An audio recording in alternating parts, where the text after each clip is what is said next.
today's LeetCode problem, which is count subarray where max element appears at least k times. It is a medium problem. Let's see what it is. We have given an integer array and a positive integer k, and we need to return the number of subarray where the maximum element of nums appears at least k times in the subarray. Okay, so we need to find the how many subarrays are there where maximum element of the whole array given occurs at least k times in that subarray, right? So if we see the first case, this is given 1 3 2 3 3, so its maximum element is 3 and it should occur 2 times at least in any subarray. So we will count that subarray, right?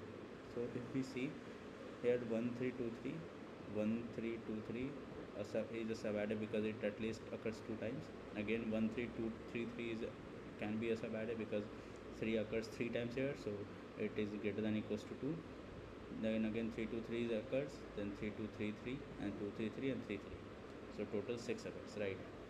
So this is again uh, the subarray count subarrays problem.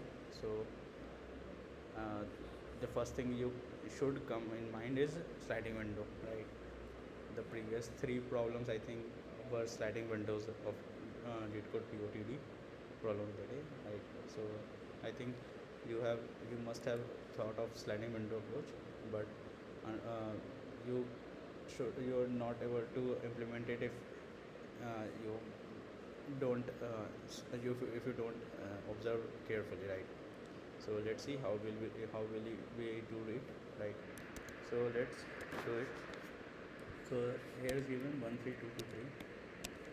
So let's check from starting 1. So first we will calculate the max element of this array, right? So max will be 3, right? So we will first calculate the max element, which is 3. Now we will count the sub arrays, right? So for calculating the sub array, what we can see, like we go to 1, the count is 0. We go to 3, now count becomes 1. So we go to 2, count is still 0, no, count is still 1, which is less than k. Then we go to 3, now count becomes 2. So this 3 can be answered, right? So this subarray 1 3 2 3 can be a subarray, is a subarray uh, which have the maximum element of number appears at least k times in the subarray. So if you see this 1 3 2 3 is a subarray. So after you can think that whether this is elements is something like 4 6 3 2 1 till this is a subarray. So don't you think after this all the subarrays will be can be an answer, because we have achieved this k times in the at least k times in that subarray, right? So 3 occurs 2 times, which is equals to k. So after this it doesn't matter that which elements are there or not, they all are answer, right? So suppose we are at 0 1 2 3 third index, and the length is uh, what will be the length? 1 2 3 4 5 6 7 8 9, total 9. There are total 9 elements in this array. So don't you think that we will have 1, this 2, this 3, this 4 5 and 6, that we have 6 subarray here, right?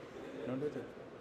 So what will be the answer? That will be total number of elements minus the current index. That will be the can be my answer, right?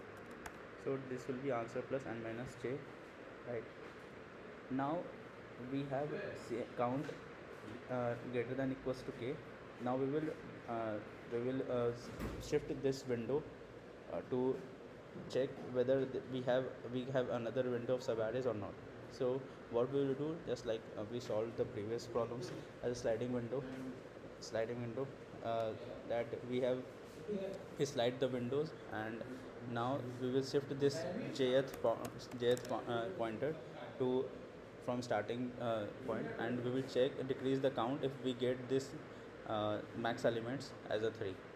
Now we will decrease this one. Now we will have this subarray 3 to 3. Now again we will see this 3 to 3 satisfy this at least k times array. So from this 3 to this is also satisfy this array, right?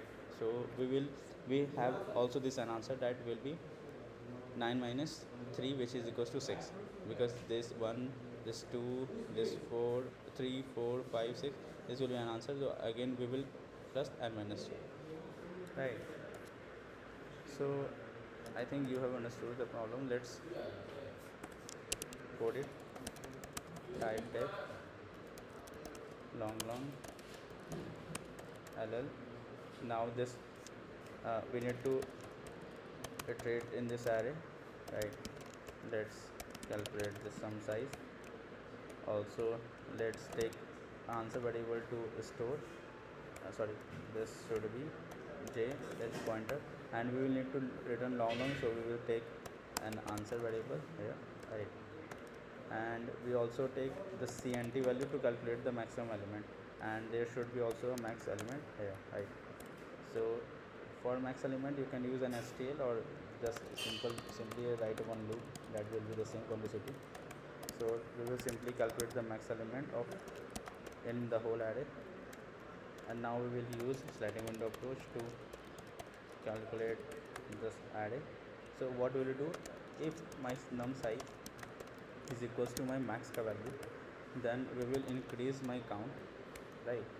And also I will whenever I get the value count greater than equals to k, right, we will we will simply include in my answer what, n minus j, right?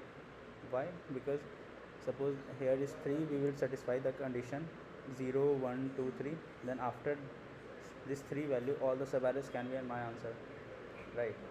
So that will be my answer. So n minus j can be an answer. Now I will decrement the count if my this will be num I, this will be num size, and this will be nums j. If my nums j is equals to max ka value, then I will decrement the count, and till what I will increment, till ith value is greater than jth, right? I will decrement the cnt minus, and I am iterate j plus plus. Now simply whenever I get, at last I will simply return answer. Why? Because cnt this value will occurs till cnt till cnt is not less than equal until clt is less than k, right? So just let's see what will be the answer.